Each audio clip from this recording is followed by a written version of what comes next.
According to the DISC profile methodology, there are 4 different types of people: dominant or D style, influencer or I style, steady or S style, and compliant or C style. Everyone is either one or a combination of each of these behavioural preferences. For example, have you ever been waiting for a lift and seen the person that presses the up button, then steps back, looks at the button, and then goes back to press it again? And they press it again, then tap it or hold it, in some hope that it will bend to their will and make the lift arrive faster. This person has things to do, places to be, and a life to live as fast as possible. This person wants control over their life. This person is the D personality, the Gordon Ramsays of the world. Think of the 3 Ds. They are dominant, direct, and driving. They want to take action and make things happen in their world, so they will keep their thumb on that button. The D style only makes up about 3% of the population. Any more, and we would always be at war. Once the doors open and everyone is in the lift with the doors closed, the person who turns around and starts talking to people is the I personality, the Bart Simpsons in society. They are the person that is smiling because once the doors close, they know they have a captive audience. They are the ones who, when the doors open, will say, "Enjoy your day," and then turn to the next person and start the conversation all over again. Those are the influencers. Eyes are fun to have around, but any more than about 11% of the population, and we would never get anything done. The S personalities are stable and steady, the Mother Teresas in the world. They're people who will value others before themselves. They are the ones who will say, "Come on in, plenty of room." They will be the ones who hold the door open for someone who may or may not be coming to the lift. S's make up about 69% of the population. They are the status quo.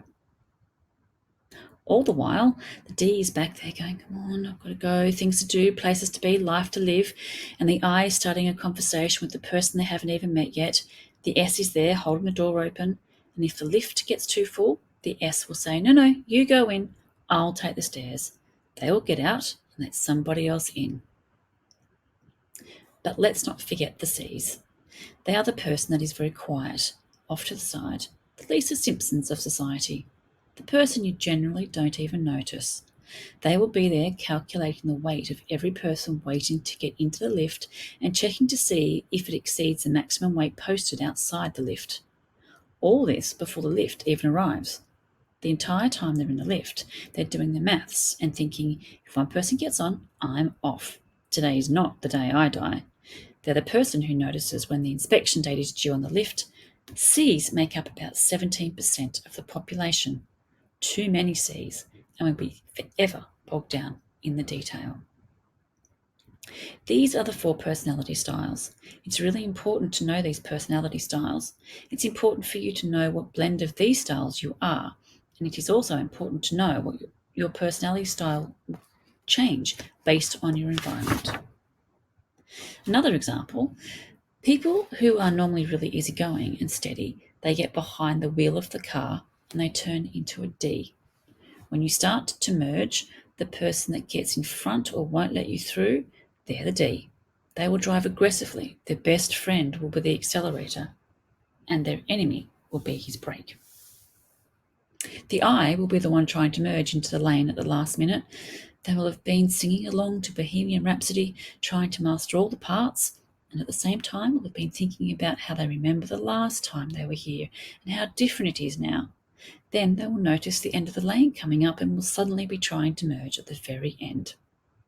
The S personality, however, will be the person who will eventually let the I in. They will be thinking all along, "This isn't right, I really shouldn't be letting this person in."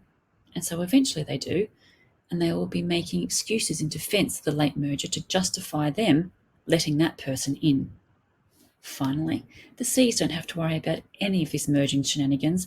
They will have found out where all the roadwork is and where the mergers are, and will have planned their route specifically so they don't need to deal with the stress of merging.